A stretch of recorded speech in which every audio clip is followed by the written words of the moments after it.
잉태치 못하며 생산치 못한 너는 노래할지어다. 그렇지 못한 너는 외쳐 노래할지어다. 홀로 된 여인이 자식이 남편 있는 자의 자식보다 많음이니라. 여호와의 말이니라.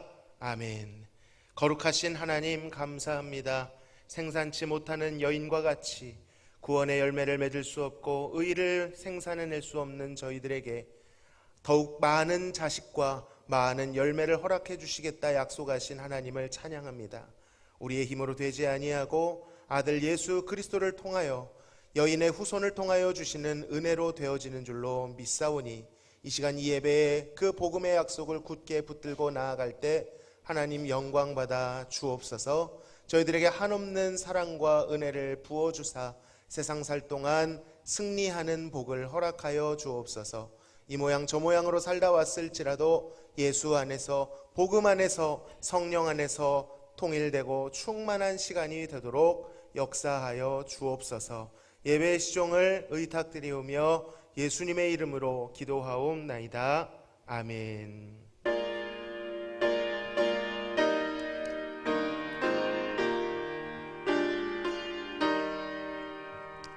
성부 성자와 성령 영원히 영광 받으옵소서.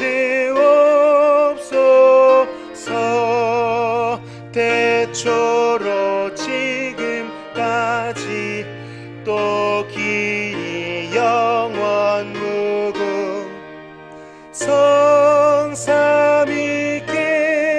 영광. 아멘.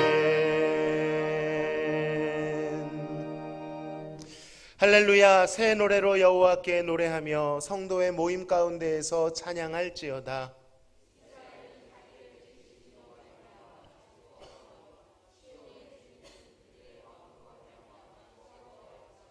춤추며 그의 이름을 찬양하며 소고와 수금으로 그를 찬양할지어다.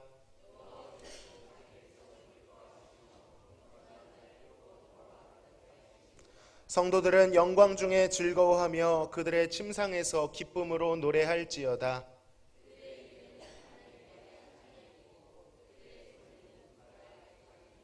이것으로 문나라에 보수하며 민족들을 벌하며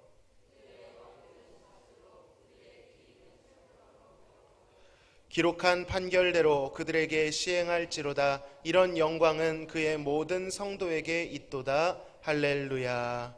아멘. 전능하사 천지를 만드신 하나님 아버지를 내가 믿사오며 그 외아들 우리 주 예수 그리스도를 믿사오니 이는 성령으로 잉태하사 동정녀 마리아에게 나시고 본디오 빌라도에게 고난을 받으사 십자가에 못 박혀 죽으시고 장사한 지 사흘 만에 죽은 자 가운데서 다시 살아나시며 하늘에 오르사 전능하신 하나님 우편에 앉아 계시다가 저리로서 산자와 죽은 자를 심판하러 오시리라. 성령을 믿사오며 거룩한 공회와 성도가 서로 교통하는 것과 죄를 사하여 주시는 것과 몸이 다시 사는 것과 영원히 사는 것을 믿사옵나이다. 아멘.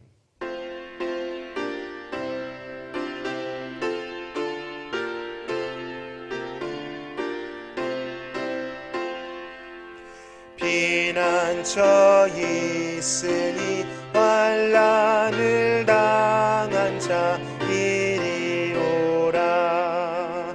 땅들이 변하고 물결이 일어나 산 위에 넘치되 두렵지 않네. 이방이 떠들고 나라들 모여서 진동하나. 우리 주 목소리 한 번만 바라면 천하의 모든 것 멸하겠네. 만유주 하나님 우리를 도우니 피난처요. 세상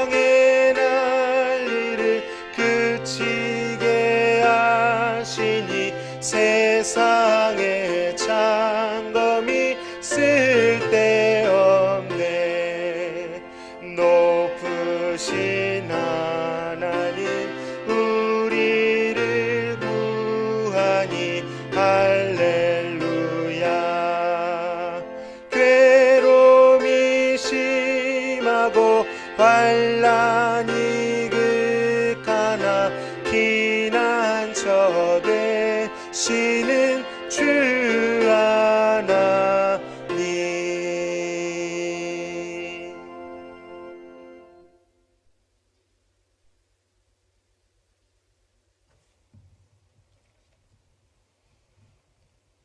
사랑과 은혜가 풍성하신 하나님 아버지, 지난 한 주간 또 우리를 보아여 주시고 이 거룩하고 복된 주일 저희를 주님의 교회로 인도하여 주시니 감사드립니다. 세상의 모든 분잠을 내려놓고 오직 주님만을 바라보며 예배의 자리로 나아갑니다. 우리의 마음과 정성을 다해 드리는 이 예배를 기쁘게 받아 주시옵소서.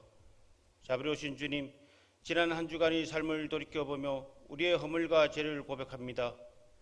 하나님의 자녀라 일컬음을 받았음에도 세상의 유혹 속에서 넘어지고 주님의 말씀대로 온전히 살지 못했음을 용서하여 주시옵소서.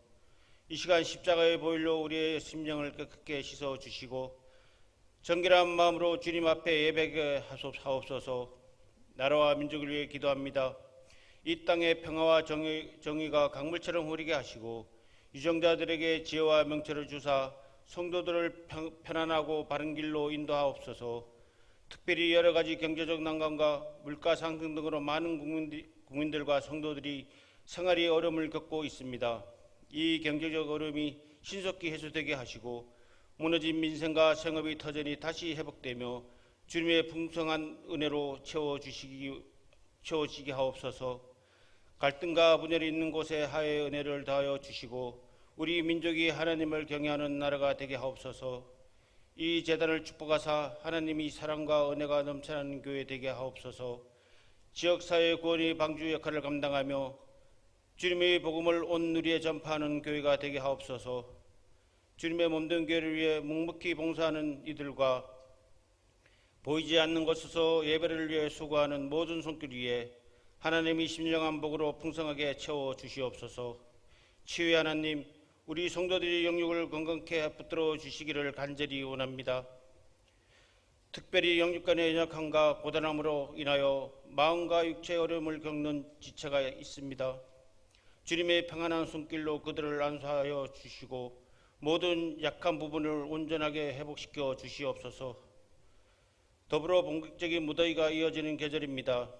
지치기 쉬운 이 시기에 연로하신 어르신들과 어린 자녀들, 각자의 삶의 현장에서 땀 흘려 일하는 모든 성도들의 건강을 친히 지켜 주시옵소서. 더위 속에서도 실족하지 않고 늘 새 힘을 얻어 영육이 평안하도록 눈동자처럼 보호하여 주옵소서. 이 시간 단위에 세우신 목사님을 성령의 능력으로 붙들어 주시옵소서. 선포되는 말씀을 통해 우리의 영혼이 새로워지고 삶의 지혜와 능력 얻게 하옵소서. 듣는 귀와 열린 마음을 주사 그 말씀이 우리의 삶의 등불이 되게 하옵소서.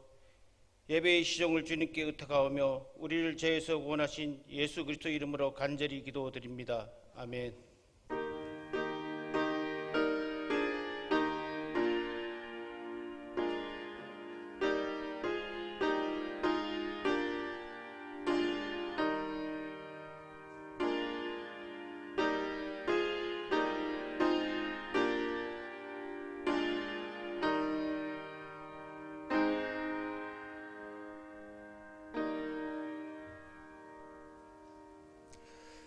함께 나누실 하나님의 말씀은 창세기 17장 1절에서 8절까지의 말씀입니다.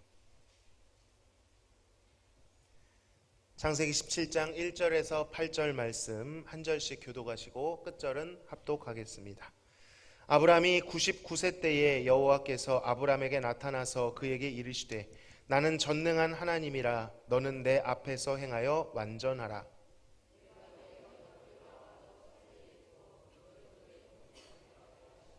아브람이 엎드렸더니 하나님이 또 그에게 말씀하여 이르시되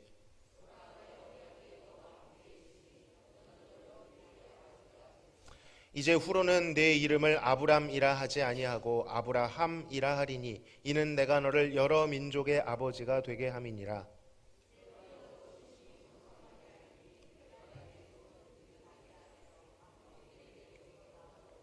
내가 내 언약을 나와 너 및 내 대대 후손 사이에서 세워서 영원한 언약을 삼고 너와 내 후손의 하나님이 되리라. 내가 너와 내 후손에게 내가 거류하는 이 땅 곧 가나안 온 땅을 주어 영원한 기업이 되게 하고 나는 그들의 하나님이 되리라. 아멘. 지난주 우리는 광야에서 하갈을 살펴보신 엘로이의 하나님에 대해서 나누었습니다. 로이, 우리 교회도 로이가 있죠? 살펴보신다 이런 뜻입니다. 이 사건은 정말 의외였습니다. 언약의 상속자로 선택받은 아브람에게는 침묵하셨던 하나님께서 언약 밖의 자손을 임신한 하갈을 찾아가시고 그 광야로 찾아가셨기 때문입니다. 아브람에 대한 하나님의 이 침묵은 언약을 믿지 못하고 복의 통로가 아닌 학대의 통로가 된 것에 대한 암묵적인 책망이었고요. 광야의 하갈을 찾아가신 것은 하나님의 복이 아브람의 집에만 고여 있는 것이 아니라 광야에 내몰려 있는 수많은 족속들에게 흘러가야 하는 것임을 보여주신 것이었습니다. 자, 그렇다면 아브람과 사레는 하나님께서 침묵하셨던 이 시간 동안 어떻게 살고 있었을까요? 성경은 이에 대해 구체적으로 언급하지는 않습니다. 다만 본문의 정황과 단서를 통해 어느 정도는 우리가 유추해 볼 수 있습니다. 일단 아브람 입장에서 상황을 재구성해 보겠습니다. 아내의 소유였던 종 하갈이 임신을 했습니다. 아내의 학대로 인해 가출을 했지만 돌아왔어요. 하갈이 광야에서 있었던 일을 아브람에게 말했는지 안 했는지는 모르겠으나 그녀가 광야에서 하나님께로부터 받았던 이름 이스마일이 정말 그 아들의 이름으로 채택되는 것을 보아 적어도 아브람한테는 얘기를 했던 것 같습니다. 아마도 하갈은 하나님께서 이 아들에게 복을 주셨다라고 이야기했을 거예요. 자, 그런데 아브람 입장에서는 이전에 엘레예셀을 대안으로 제시했을 때 단칼에 거절당한 경험이 있었기 때문에 이 과정들이 석연치 않게는 보였을 것입니다. 그런데 자신에게는 즉각적으로 아니다 하셨던 하나님께서 침묵하고 계시다는 점에서 아브람은 이 침묵을 하나님의 승인으로 받아들였을 가능성이 있습니다. 더군다나 그 하나님이 이 아들을 축복했다고 하시니 혹시 하나님이 이 아들을 지지하고 계신 것 아닌가라고까지 생각을 했을 수도 있겠죠.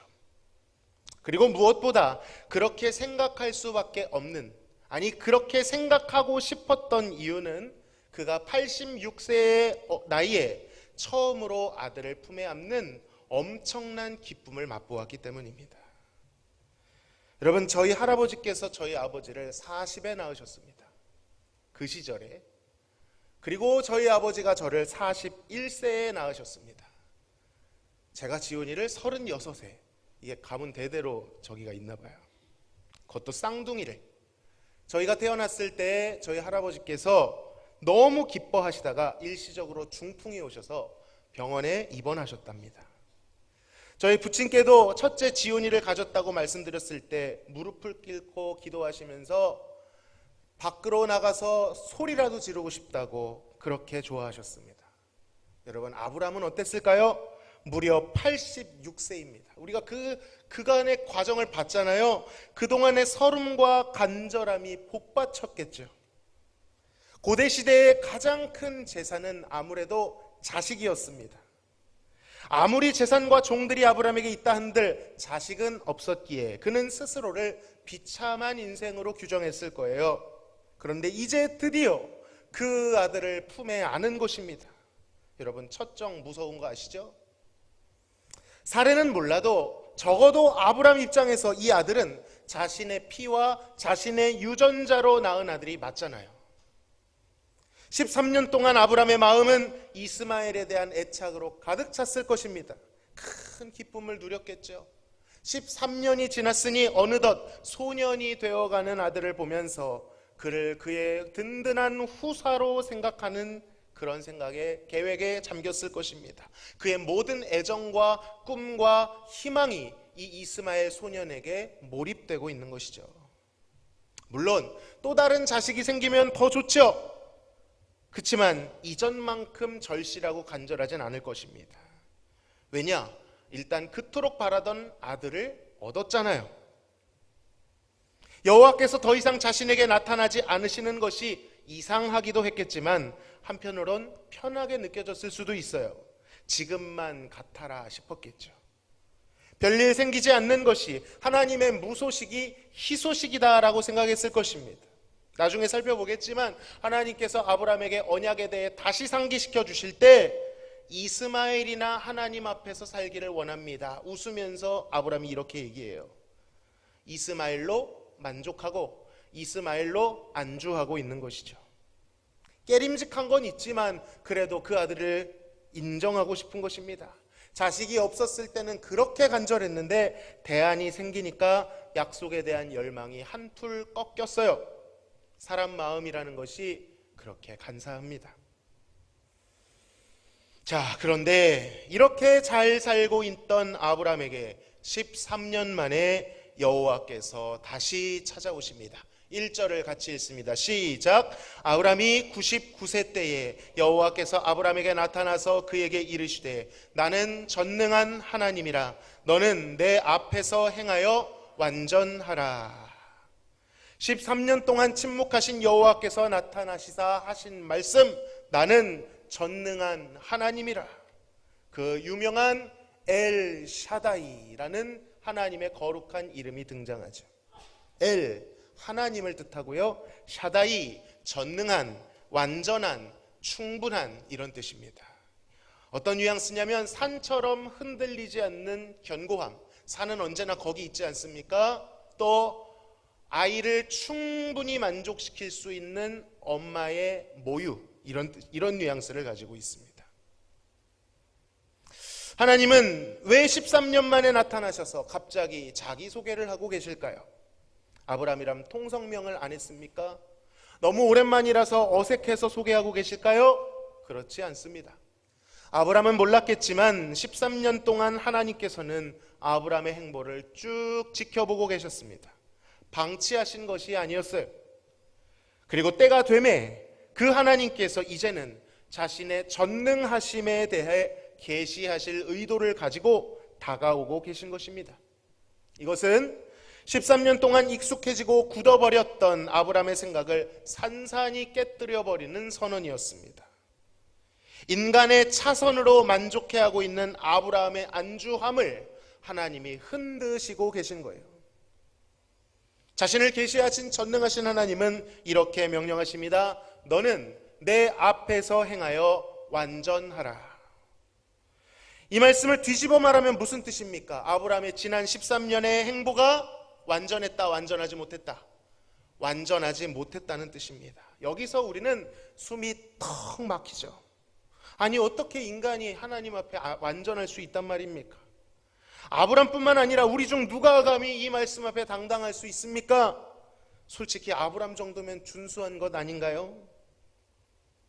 물론 하나님께서는 그간 아브람의 행보를 보셨기 때문에 그가 겪었을 힘겨움 또한 연약함을 알고 계셨습니다. 한계를 알고 계셨어요.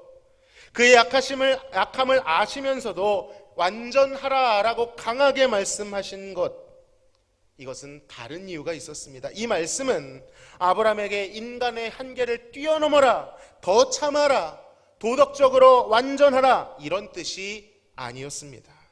누가 감히 하나님의 기준 앞에 완전할 수 있겠습니까? 우리는 완전하라는 이 명령 앞에 내 앞에서 행하여라는 표현을 주목해야 됩니다. 하나님이 요구하시는 완전함은 아브라함의 완전함이 아니었습니다. 하나님 앞에서 행하는 완전함이었어요. 하나님 앞에서 행한다는 것이 무슨 뜻일까요? 여호와를 바라보며 행한다는 뜻입니다. 여호와를 힘입어 행한다라는 뜻이에요. 즉 인간 스스로 완전 무결한 존재가 되라는 뜻이 아니고 오히려 네가 불완전하기에 불완전한 인간이 완전하고 전능하신 하나님과 관계를 맺으며 그가 주신 약속을 믿으며 행하라는 말씀인 것입니다. 거기에 완전함이 있다는 거예요. 되돌이켜 보십시오. 아브라함이 언제 의롭다함을 받았죠? 그의 선행과 됨됨이 때문이 아니었습니다. 하나님이 하신 약속, 그 말씀을 어떻게 하니? 믿으니 의로워졌다라고, 의롭게 여기셨다라고 창세기 15장에 나왔죠. 그는 오직 하나님과의 관계 안에서만 의로워집니다. 완전해집니다. 그리고 그 관계를 이어주는 것은 오직 하나님과 그 말씀을 신뢰하는 믿음이다라는 것입니다. 그런 의미에서 지난 13년이 아브라함에게는 의미 있고 행복한 시간이었는지는 모르겠지만 하나님 입장에서는 침묵하실 정도로 온전치 못한 시간이었습니다. 하나님 앞에 완전히 행하지 않았기 때문이죠. 믿음으로 살지 않고 자신의 소견에 옳은 대로 살았기 때문입니다. 13년 동안 스스로 판단하고 스스로 해석해 온 결과물이 이스마엘이었던 것이죠. 하나님께서는 온전치 못한 아브라함 앞에 다시 나타나셔서 그를 책망하시며 그를 돌이키고 계신 것입니다. 사랑하는 성도 여러분, 우리의 삶에도 이런 일들이 있습니다. 그 중에는 적어도 우리에게는 의미 있고 행복해 보이는 순간들이 있어요. 그러나 그 모든 것이 완전한 것은 아닐 것입니다. 하나님이 인정하시는 완전함은 하나님 앞에서 행한 것, 믿음으로 행한 것들만이 완전한 것으로 남아있게 될 것입니다. 나중에 우리가 주님 앞에 나갔을 때 그 행한 대로 심판을 받게 될 것인데, 다른 것들은 하나님의 불의 공력 앞에 다 사들어 없어질 것이지만 오직 믿음으로 행한 것, 그것만 견디고 남아있을 것입니다. 믿음으로 행하지 못한 것에 대해 하나님은 책망하실 것입니다. 여기서 완전하다라는 단어는요, 히브리어로 타밈이라는 단어인데요, 이것이 나중에 어떻게 쓰이냐? 하나님께 제사 드릴 때 쓰여지는 제물이 흠없고 완전한 상태를 가리킬 때 쓰이는 단어입니다. 오직 믿음으로 행한 것만이 하나님께서 받음직한, 받으시는 삶의 제물이 되는 줄로 믿으시기를 바랍니다. 과연 우리의 삶은 하나님께서 받으실 만한 완전한 제물, 곧 믿음의 제사로 드려지고 있는가? 여러분, 믿음으로 살지 않아도 사라집니다. 이스마엘처럼 행복하게 살 수 있어요. 그러나 그것이 하나님이 나를 사랑하신다는 증거는 아닐 것입니다. 하나님은 다루어 보실 거예요. 믿음으로 살았는가, 믿음으로 살지 않았는가. 혹시 하나님의 임재 없이도 그것을 편하게 느끼며 나의 만족으로 그것을 때우고 채우고 있는지 그것을 돌아보시기를 바랍니다. 자, 그렇다면 하나님의 전능하심이란 무엇을 가리키는 것일까요? 사실 우리가 전능하신 하나님이란 표현을 꽤 많이 쓰죠. 그러나 그 익숙한 만큼 우리는 그의 전능하심에 대해 잘 알지 못합니다. 잘 적용하지 못합니다. 일단 우리가 아는 대로 전능이라는 말은 모든 것을 할 수 있다라는 뜻이 맞습니다. 그렇다 보니 우리는 대개 이 전능이라고 하는 말을 초월적이고 큰 것에 많이 대입하죠. 이를테면 광대한 우주를 창조하시고 그것을 운행하시며 소멸하실 수 있는 하나님의 능력, 이미 우리는 창세기 15장에서 하나님께서 하늘의 뭇별들을 펼치시는 그 창조주의 전능하심을 본 적이 있습니다. 맞아요. 그것이 하나님의 전능하심입니다.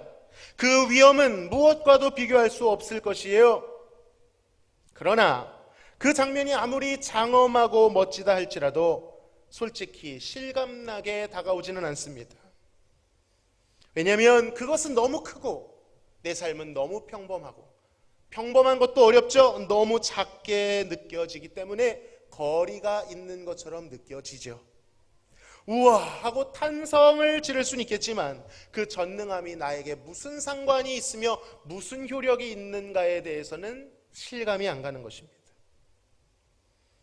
그런데 오늘 본문을 통하여 하나님께서는 그의 전능하심을 어떻게 어디 위에 펼치시는지를 보여주십니다. 2절을 같이 읽습니다. 시작. 내가 내 언약을 나와 너 사이에 두어 너를 크게 번성하게 하리라 하시니. 하나님께서는 자신을 전능하신 하나님으로 계시하시고 말씀하십니다. 그의 전능하신 능력을 어디에 펼치십니까? 바로 그분의 언약 위에 펼치십니다. 어떤 언약이죠? 아브라함 입장에서는 아무리 기다려도 되어지지 않을 것 같던 그 언약, 허약해 보이는 그 언약, 지지부진하게 느껴져서 끝내 기다리지 못하고 현실에 안주할 수밖에 없었던 그 언약입니다. 아브라함은 기다리지 못했어요. 그러나 전능하신 하나님께서는 아브라함과 달리 그 언약을 포기하지 않으셨습니다. 그의 전능하신 능력은 우주를 떠도는 초능력이 아니었어요. 그 전능하신 하나님의 능력은 궁극적으로 그분의 언약을 향해 나아옵니다.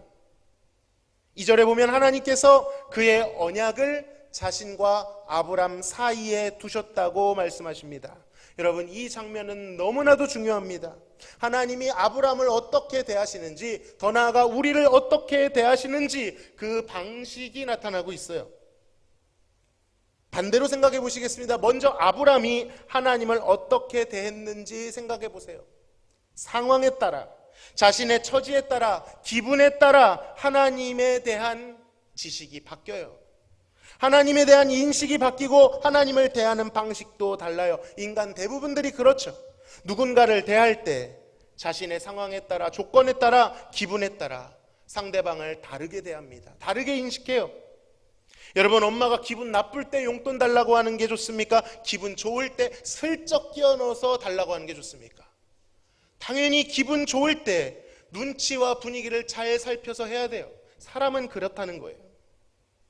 그러나 하나님께서는 아브람을 바라보시고 대하실 때 상황에 따라, 느낌에 따라, 기분에 따라 다르게 대하지 않으셨습니다. 하나님은 아브람을 대하실 때 자신과 아브람 사이에 언약을 두시고 그 언약을 기초해서 대하고 계십니다. 사이에 두었다라는 말은 필터링을 했다라는 뜻이에요. 빨간색 색안경을 끼고 세상을 보면 세상이 무슨 색으로 보입니까?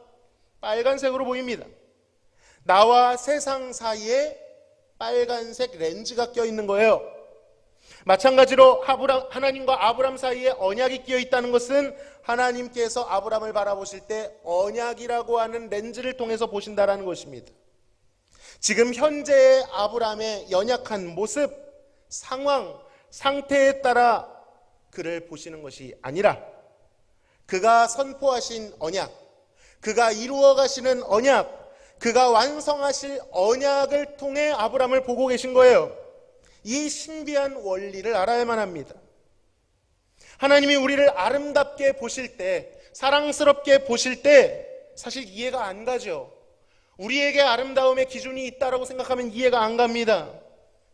여러분, 그러나 그것은 우리의 착각이죠. 우리가 정말 아름다워서 하나님이 우리를 아름답다 보시는 게 아니에요. 아름다움의 기준이 우리 안에 있는 것이 아닙니다. 그 아름다움은 하나님의 언약 안에 있는 거예요. 그 언약을 바라보시는 하나님의 눈동자에 있는 것입니다.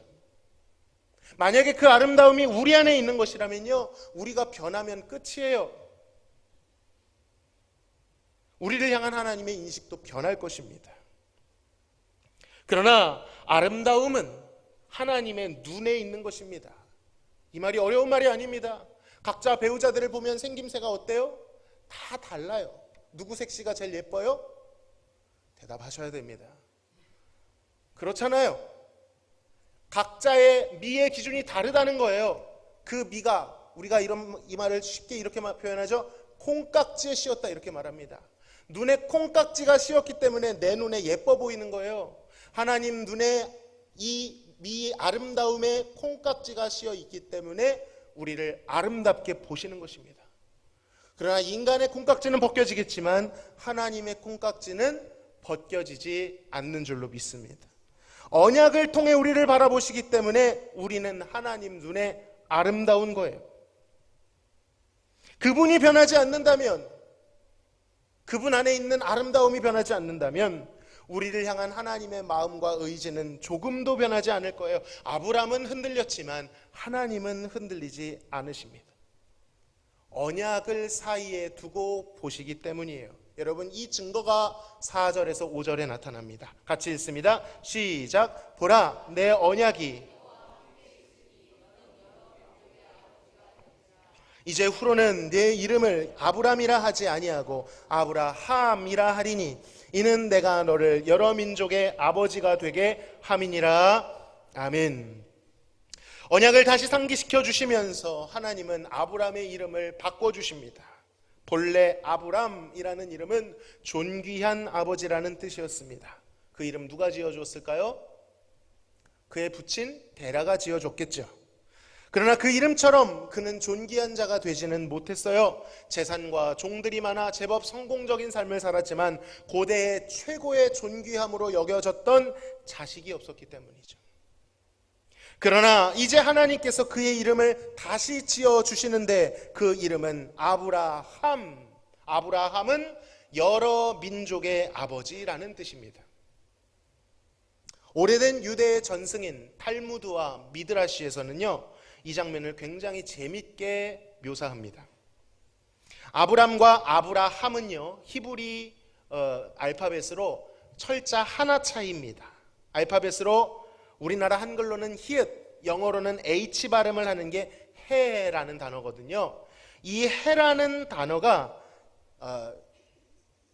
여호와, 그러니까 야훼라고 하죠. 야훼를 모음만으로 이렇게 쓰는데 그 단어 중에 2개를 차지합니다. 그러니까 해가 2번 들어가요.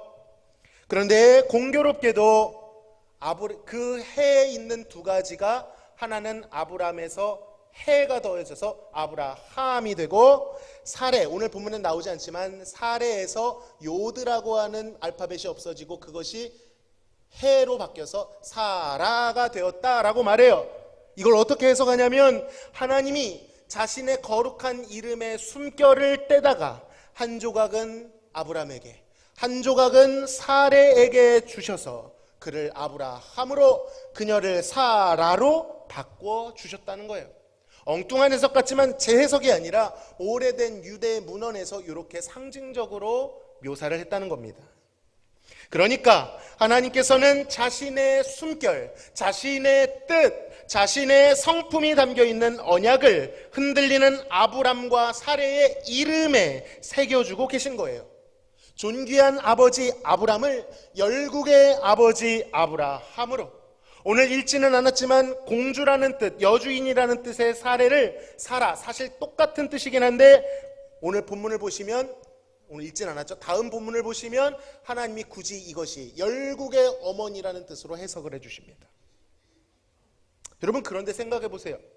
아브라함 입장에서는 이 이름이 거창하게 느껴졌을 수 있습니다. 솔직히 누구 놀리나 이런 생각이 들었을 거예요. 빛 좋은 개살구처럼 느껴졌을 거예요. 이름은 열국의 아버지인데 그에게는 자식이 간신히 서자 한 명이 있을 뿐입니다. 이름에 비해 상황이 너무 빈약한 거예요. 그럼 제 이름이 용선이죠? 무슨 뜻인지 아십니까? 쇠를 녹일 정도로 착하다는 거예요. 제가 이런 사람입니다. 그런 마음으로 지으셨어요. 그런데 여러분, 저희 가족들은 다 압니다. 제가 착하지 않다는 것을. 너는 이름값 좀 해라, 이런 겁니다. 열국의 아버지인데 자녀가 없는 거예요. 여러분, 이름은 누가 부르는 거죠? 사람들이 불러줘야 돼요. 지금 이 이름을 받고 있는 상황에 하나님과 아브라함 둘밖에 없습니다. 그럼 이 이름을 누가 홍보해야 됩니까? 나 이름 바뀌었어, 이제 나 아브라함이라고 불러. 누가 말해야 돼요? 아브라함 본인이 해야 돼요. 이 과정에서 웃음거리가 되지 않았을까요? 아브라함이라고? 아니, 이름은 열국의 아버지인데 자식이 없네? 비웃었을 수 있습니다. 이 이름에는 확실히 언약과 현실 사이에 간극이 서려 있어요. 어떻게 해서든 이스마엘을 통해 그 간극을 줄여보려고 했는데 하나님은 오히려 그 간극을 더 넓히셔서 더 그가 꿈꿀 수 없는 것을 꿈꾸게 하십니다. 그러나 그는 그렇게 생각했겠지만 전능하신 하나님께서는 그의 없는 자식을 이미 있는 것처럼 부르십니다. 자식 없는 아브람을 아브라함이라고 부르십니다. 6절에서 하나님께서 내가 너로 심히 번성하게 하리니 내가 내게서 민족들이 나게 하며 왕들이 내게로부터 나오리라 이렇게 말씀하세요. 한국어 성경에는 번성하게 하리니 과거입니까 현재입니까 미래입니까? 미래 시제로 써 있어요. 앞으로 그렇게 하시겠다는 거예요. 그런데 히브리 원어에는 그렇게 안 돼 있습니다. 완료형으로 돼 있습니다. 앞으로 그렇게 될 일이 아니라 이미 완료된 일로 써인 거예요. 네가 이미 열국의 아버지다라고 선언해 버리신 것입니다. 아브라함 입장에서는 아직 아무것도 눈에 보이지 않고 아무것도 손에 잡히지 않는데 그나마 대충 만들어 보려고 했던 그것도 아니라고 하시는데 전능하신 하나님께서는 이미 완성된 아브라함을 보시고 선언해 버리시는 거예요. 이것이 엘샤다이, 전능하신 하나님의 관점입니다. 여러분, 인간이라는 존재는 그저 현재를 마주할 뿐이에요. 현재를 통해 과거를 반추해 볼 뿐입니다. 현재를 통해 미래를 예상해 볼 뿐이에요. 남들은 현재의 내 모습과 그것도 드러난 행동만을 볼 뿐이죠. 내 행동을 보고는 왜 저런데 비난할 뿐입니다. 그러나 하나님은요, 역사적인 하나님이십니다. 역사적인 존재세요. 그래서 하나님은 내 현재를 보시면서 동시에 과거를 보세요. 내 내면을 보세요. 그 행동만 보시는 것이 아니라 내가 왜 이 행동을 할 수밖에 없었는지, 내가 왜 이 마음을 품을 수밖에 없었는지 하나님은 그 맥락을 입체적으로 다 보신다는 거예요. 그뿐이 아닙니다. 현재를 넘어 미래를 보십니다. 예상하신다는 뜻이 아니라 미래의 완성을 보세요. 그러니까 이게 무슨 뜻입니까? 현재의 우리의 모습이 아무리 부족한다 할지라도 하나님은 미래에 완성된 그 존귀하고 아름답고 영광스러운 모습을 지금 같은 시점으로 보고 계시다는 거예요. 하나님 눈에는 그게 보인단 말입니다. 그래서 하나님은 아브람을 이미 아브라함으로 부르시고 아브라함으로 생각하고 아브라함으로 이끌고 계셨다라는 거예요. 의심하는 아브람과 확신하는 하나님의 관점이 다른 것입니다. 아브람은 안주했지만 하나님은 안주하지 않으십니다. 아브람은 지쳤지만 하나님은 지치지 않으세요. 아브람은 낙심했지만 하나님은 낙심치 않으십니다. 오히려 찾아와 언약을 세우시고 기필코 그 언약을 전진시키세요. 없는데 있다 말씀하십니다. 아직인데 이미 되었다 말씀하십니다. 여러분, 이것이 하나님의 전능하십니다. 여러분, 이름은 정체성이죠. 하나님은 아브라함의 정체성을 바꾸어 주십니다. 하나님이 일하시는 방식을 잘 보십시오. 아브라함이 아이를 낳을 수 있도록 천천히 도우시고 조금씩 나아지도록 그렇게 도우시다가 이 정도면 되었다, 아브라함이라고 선언하지 않으십니다. 그렇게 될 것이다가 아닙니다. 그가 자식을 낳지 못하는 그 순간 그가 이미 아브라함이다라고 선언해 버리세요. 이러한 하나님의 행동이 오늘날 우리에게 어떤 유익을 줄까요? 여러분, 이것은 큰 위로를 줍니다. 하나님은 죄와 사망으로 죽었던 우리를 조금씩 개가천선시키시고 숙련시키셔서 이제 이쯤이면 되었다, 의롭다함을 그때 주시지 않으셨습니다. 충분히 거룩해진 다음 성도라는 이 이름을 주시지 않으셨어요. 가능성이나 잠재력을 보고 투자하지 않으셨습니다. 오히려 하나님은 우리가 죄인 되었을 때, 경건치 못할 그때, 우리가 바닥이라고 생각한 것보다 더 바닥일 그때 우리를 위하여 죽으심으로 우리를 의롭다 하신 줄로 믿습니다. 우리의 모습과 전혀 상관없이 예수님께서 얻으신 그 십자가의 의를 일방적으로 입혀주시고 일방적으로 우리를 의롭다 선언하셨어요. 의로워질 것이다가 아니라 의롭다, 아름답다 선포해 주셨다는 거예요. 고린도후서 5장 17절에선 이렇게 구원받은 성도들에 대해 그 아름다움에 대해 이렇게 찬사를 보냅니다. 같이 읽을까요? 그리스도 안에 있으면 새로운 피조물이라. 이전 것은 지나갔으니 보라 새 것이 되었도다. 할렐루야. 보라, see가 아니에요. behold, 감탄사입니다. 봐봐, 아름답다. 새 것이 되었다. 될 것이다가 아니라니까요. 되었다는 거예요. 이는 마치 약속의 자녀를 낳지 못하는 아브람에게 너는 열국의 아버지 아브라함이다, 그렇게 부르시는 것과 같아요. 어떻게 보면 허무맹랑하지요. 이름은 민족의 아버지인데, 많은 민족의 아버지인데 자녀가 없어요. 우리도 그렇잖아요. 우리를 의롭다 하셨다는데 아무리 봐도 지금의 나는 의롭지가 않아요. 성도라 부르시는데 거룩해 보이지가 않습니다. 솔직히 그렇잖아요. 아브람처럼 오늘 우리는 또 넘어지고 의심하잖아요. 주님을 향한 사랑보다, 안 그런 척하지만 주님을 향한 사랑보다 죄를 사랑하는 마음, 그 죄를 즐기는 나를 향한 마음이 훨씬 더 확연하게 만져지고 강렬하게 다가와요. 나아질 것 같지가 않습니다. 솔직히 그간의 나를 보면 시간이 좀 더 주어진다고 딱히 좋아질 것 같지가 않아요. 바뀌는 흉내는 내겠는데 쳇바퀴를 도는 것 같이 늘 시작하고 넘어지고 시작하고 넘어지는 것 같습니다. 그 실망감 속에서 우리는 점점 지쳐가고 희미해져 가요. 더욱이나 그런 우리를 세상이 가만히 냅둡니까? 열국의 아버지라면서 너는 왜 자식이 없어? 이런 비아냥. 성도라면서 넌 왜 그 모양이야? 의인들이 모였다면서 교회는 왜 그래? 조롱할 때가 있습니다. 딱히 사실이 아닌 것도 아니라서 부끄럽고 그때는 정말 포기하고 싶을 때가 있죠. 그래서 적당한 대안을 데려오는 것입니다. 이스마엘을 데려오는 거예요. 안 그래 보이는 척. 솔직히 아브라함은 알고 있었을지도 몰라요. 이 자식이 하나님이 주신 자식이 아닐 것 같은데. 그러나 합리화를 하는 거예요. 그 간극이 줄어든 것처럼 살아보는 겁니다. 적당히 착하게 사는 거예요. 적당히 율법을 지키는 것입니다. 적당히 교회 생활을 하는 거예요. 그게 더 나을 테니까.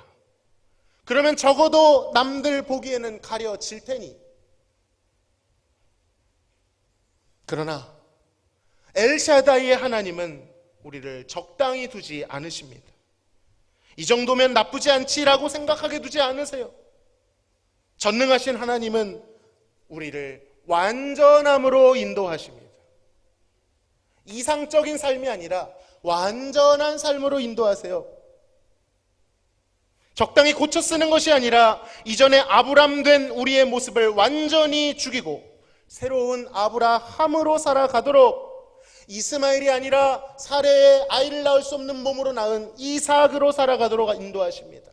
겉만 번지르르하게 감추는 적당히 착한 삶, 적당히 종교적이고 적당히 성실해 보이는 삶이 아니라 우리의 깊은 곳에 숨겨놓았던 그 13년의 침묵 속에 은근히 안심했던 그 모든 근원적인 죄와 부패를 다 끄집어내서 십자가 앞에서 처단하고 예수 그리스도의 죽음과 함께 그것을 처단하고 이제는 완전히 새로운 존재로, 하나님 보시기에 아름다운 존재, 눈부시고 존귀한 존재로 우리를 만드시는 것입니다.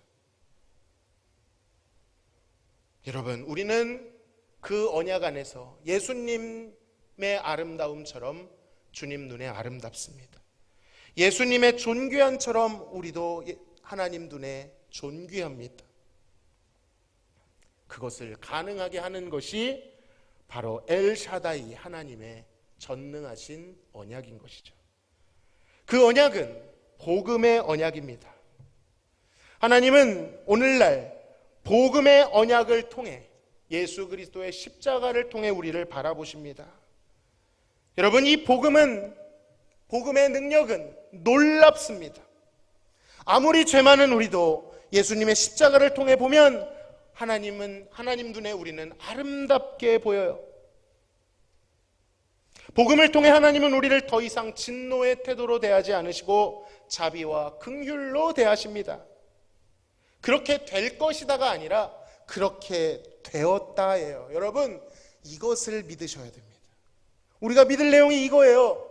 언약의 전능함을 믿어야 돼요. 복음의 능력을 믿어야 돼요. 하나님의 전능하심이 하실 수 있는 일이 수만 가지, 무한대로 있었을 것입니다. 그러나 하나님께서 우리에게 보이신 그 전능하심의 결정체, 가장 영광스럽고 위대한 일은 강팍한 죄인, 빗장 같은 죄인의 마음을 열어 제껴 그들을 구원하시는 일이었습니다. 이미 우리는 사도신경에서 이것을 고백하죠. 전능하사. 그 전능하심으로 하나님이 무엇을 하세요? 창고를 가득 차게 하십니까? 자기가 먹고 싶은 걸 드시나요? 아니요. 전능하사 천지를 창조하신, 구원을 이루시고 성도들을 견디게 하시고 성화를 이루게 하시고 끝내 영화롭게 하실 그 일을 하신다는 거예요. 전능하신 하나님의 능력은 우주를 둥둥 떠다니는 것이 아니라 바로 여러분을 위하여, 여러분을 구원하는 그 언약을 향하여 몰입되어 있다는 것을 기억하시기를 바랍니다. 하나님은 자신을 그의 언약과 동일시하십니다. 횃불 언약을 통해 보았잖아요. 하나님이 그 언약에 자신의 생명을 거셔요. 무슨 뜻입니까? 그 언약이 곧 나다, 나 자신의 생명이다라고 말씀하시는 거예요. 그러므로 우리가 하나님을 믿는다는 것은 그분의 약속, 그분이 우리에게 주신 복음을 믿는 것과 같은 것입니다. 하나님을 알아간다는 것은 곧 복음을 알아가는 것이며, 하나님과 동행한다는 것은 복음의 말씀을 따라 산다는 것과 같은 말이에요. 그러므로 하나님과 우리 사이에 견고히 서 있는 이 복음을 믿으시기를 바랍니다. 복음을 믿으면 거기에서 힘이 나와요. 어떤 힘이요? 빈약한 현실 속에서도 하나님의 전능하심을 누릴 수 있는 힘, 그분의 언약이 내 삶에 반드시 이루어질 것이라는 믿음, 기꺼이 견디며 기다릴 수 있는 인내, 그 기다림과 견딤을 통해 하나님이 언약이 진짜였다라는 것을 보여주실 것이라는 소망, 그리고 그 소망은 우리를 결단코 부끄럽게 하지 않을 것이라 약속하셨습니다. 여러분, 약속이 현실을 이길 것입니다. 아브라함이 아브람을 이길 것입니다. 의가 죄를 이길 것입니다. 비록 쉽진 않습니다. 아브라함이 겪은 것처럼 우리도 그 갈등과 한계를 겪을 거예요. 그 사이 우리는 이스마엘 같은 제법 괜찮아 보이는 타협점으로 우리를 가려보려고 할 것입니다. 아브라함처럼 속아서 안주하기도 할 것입니다. 그러나 하나님은 타협하지 않으실 거예요. 적당히 이스마엘로, 적당히 아브라함으로 살라 하실 생각이 없으십니다. 적당한 신자, 적당한 성도로 살라 하지 않으십니다. 우리에게 하나님 앞에 행하여 완전하라라고 말씀하십니다. 복음을 믿고 복음에 합당한 열매를 맺으라고 말씀하십니다. 완전해지기 위해 순종하는 것이 아니라 너희가 이미 완전해졌기 때문에 순종하라고 말씀하십니다. 걱정 마십시오. 하나님은 우리의 연약함을 기꺼이 기다리시고 참아내실 거예요. 그는 결코 포기하지 않으실 것입니다. 왜냐하면 그는 엘 샤다이의 하나님, 전능하신 하나님이시기 때문입니다. 말씀을 맺겠습니다. 이사야는 아이를 낳지 못하는 사레와 같은 여인에게 이렇게 외칩니다. 잉태치 못하며 생산치 못한 너는 노래할지어다. 구로치 못한 너는 외쳐 노래할지어다. 홀로 된 여인의 자식이 남편 있는 자의 자식보다 많음이니라. 자식을 낳지 못하는 여인에게 자식이 주어질 거라는 거예요. 열매를 맺지 못하는, 선을 양산해내지 못하는 우리가 그리스도로 인하여 선을, 의를 만들어내게 될 것이라는 것입니다. 바울도 아브라함의 하나님을 이렇게 찬송하죠. 기록된 바 내가 너를 많은 민족의 조상으로 세웠다 하심과 같으니 그가 믿는 바 하나님은 죽은 자를 살리시며 없는 것을 있는 것으로 부르시는 이이시라. 할렐루야. 여러분, 없는 것을 있는 것으로 부르시는 전능하신 하나님을 찬양하십시오. 의롭지 못한 나를 의롭다 하시고 거룩하지 못한 나를 거룩하다 하시며 아름답지 못한 나를 아름답게 하시는 그를 예배하십시오. 그 이름을 주신 하나님이 그 이름에 합당한 존재가 되도록 우리를 인도하실 것입니다. 지금 내 모습만 보시고 낙심하지 마세요. 그렇다고 반대로 이스마엘을 가지고 안주하지도 마십시오. 하나님을 믿어 완전함에 이르십시오. 그 언약과 그의 눈동자에 비춰진 아름다움을 바라보세요. 그 아름다움을 보고 날마다 복음의 아름다움을 보고 따라가십시오. 그렇게 말씀과 기도로 하나님을 따라가면 우리가 우리를 바꾼다라는 의지가 아니라 우리도 모르게 하나님께 매료되고 하나님을 사랑하고 하나님을 경외하게 되어 우리의 삶은 하나님 쪽으로 기울어 있게 될 것입니다. 전능하신 하나님께서, 그 엘샤다이 하나님께서 여러분의 삶으로 들어가 여러분의 삶에 그 전능하심과 신실하신 열매를 가득 채워주시기를 간절히 소망합니다. 같이 한번 찬양하고 하나님 앞에 기도로 나아가시겠습니다.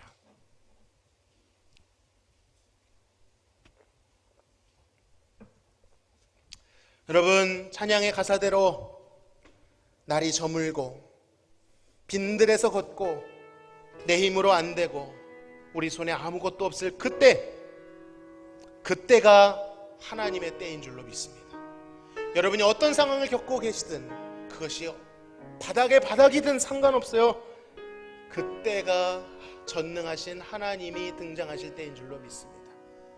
여러분, 언약이 현실을 이길 것을 믿으시고 하나님, 아브라함을 찾아오셨던 엘샤다이 하나님, 저를 찾아와 주시옵소서. 그래 저도 아브라함 되었음을 보게 하여 주시옵소서. 이 시간 찬양하고 기도하겠습니다.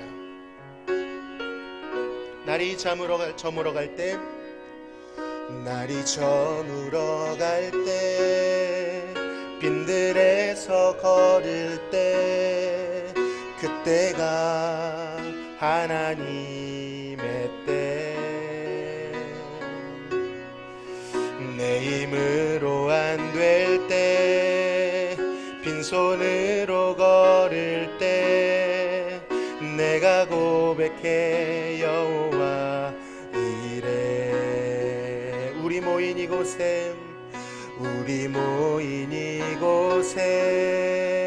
주님 함께 계시네. 누리네 아버지 은혜.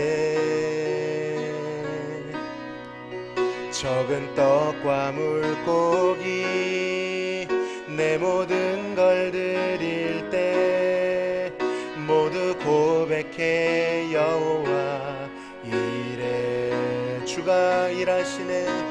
주가 일하시네. 주가 일하시네. 주께 아끼지 않는 자에게 주가 일하시네. 주가 일하시네. 신뢰하며 걷는 자에게 주가 일하시네. 주가 일하시네.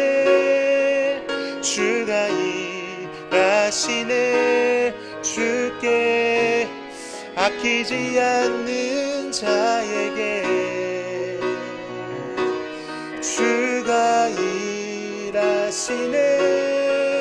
주가 일하시네. 신뢰하며 걷는 자에게. 우리 시간 기도합시다. 여러분, 무엇을 아끼지 않고 드리시겠습니까? 여러분, 우리는 빈손입니다. 주님께 드릴 것이라고는 죄와 허물의 고백밖에 없어요. 여러분, 그 연약함을 아끼지 말고 주님께 드리십시오. 믿음을 주님께 드리십시오. 그리하여 현실의 혹독함과 우리의 연약함으로 인해 믿음을 포기하지 말게 하시고 안주하지 말게 하시고 하나님을 믿어 완전함으로 나아가게 하여 주옵소서. 우리를 의인이요 성도라 부르시는 전능하신 하나님을 알고 믿고 따르게 하옵소서. 우리에게 맡겨진 성화의 길을 포기하지 말고 견디고 인내하여 영화에 이르게 하여 주옵소서. 이 시간 주님 앞에 간절히 기도하겠습니다. 하나님 아버지, 감사합니다. 오늘 아브라함을 찾아오신 엘샤다이의 하나님을 우리가 배웠습니다. 아브라함을 아브라함이라 부르시는 엘샤다의 하나님을 찬양합니다. 전능하신 하나님을 찬양합니다. 하나님, 우리도 그렇습니다. 하나님, 이름과 달리 우리의 삶은 빈약합니다. 연약합니다. 성도라는 이름에 부끄러운 삶이 있습니다. 하나님, 신자라는 삶에 걸맞지 않는 행동들이 우리 안에 있습니다. 주께 드릴 것은 연약함밖에 없사오나 주여 아낌없이 드리오니, 주님을 아낌없이 의지하오니, 주여 하나님이 우리 가운데 세워주신 언약을 힘입어 그 언약에 합당한 삶으로, 의롭다 하심에 그 합당한 의로 삶에 하답할 수 있도록 도와주옵소서. 그래 이미 우리를 그렇게 바라보시는 하나님의 신실하심이 우리의 삶의 연약함을 덮고도 남는 역사를 허락하여 주옵소서. 지치지 않는 힘을 주옵소서. 의를 행하되 선을 행하되 지치지 않고 끝까지 행할 수 있는 믿음과 견딤을 허락하여 주옵소서. 오늘도 말씀과 동행하게 하여 주옵소서. 복음과 동행하게 하여 주옵소서. 기도로 말씀과 복음을 담아내게 하여 주시옵소서. 감사합니다. 주님 믿사오며 예수님의 이름으로 기도하옵나이다. 아멘.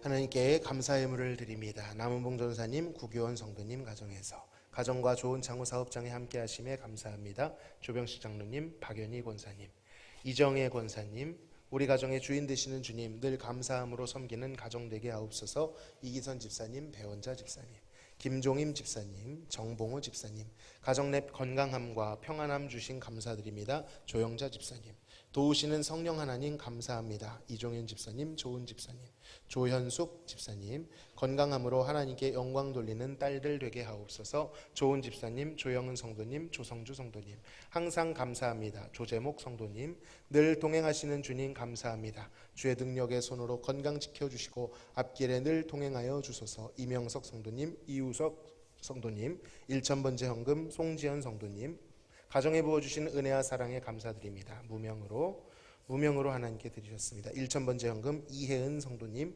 1,000번째 헌금 조현숙 집사님, 11조 예물을 하나님께 올려드립니다. 이용석 장로님, 임미숙 권사님, 장병석 집사님, 정현숙 집사님, 이종현 집사님, 조은 집사님, 정민호 성도님 드리셨습니다.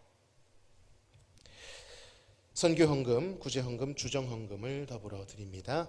하나님 감사합니다. 오늘도 하나님의 바라보심으로 인도하심으로 여기까지 이르게 하신 감사드립니다. 앞으로도 이미 완성된 구원을 하나님께서 신실하게 이루심을 감사드립니다.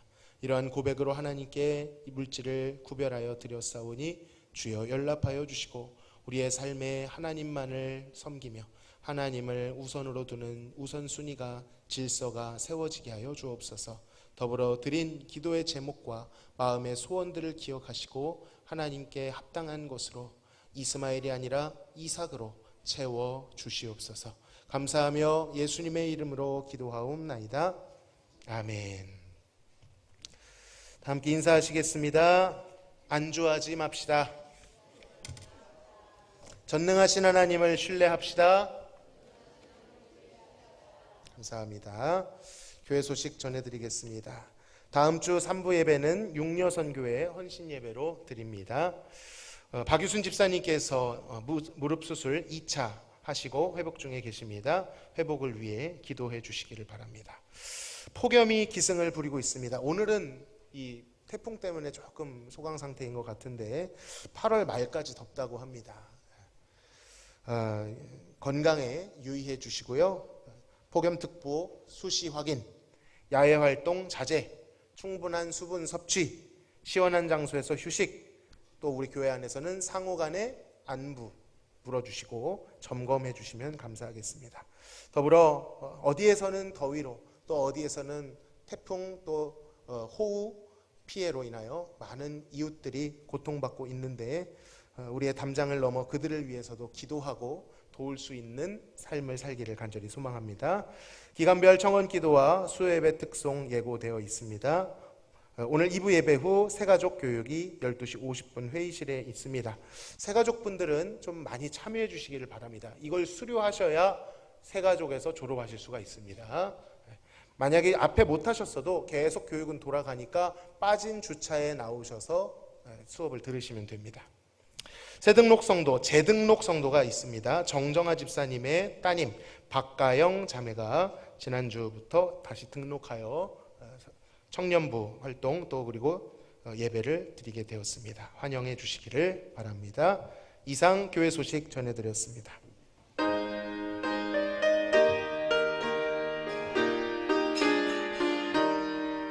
주 믿는 사람 일어나 다 힘을 합하여 이 세상 모든 마귀를 다 쳐서 멸하세.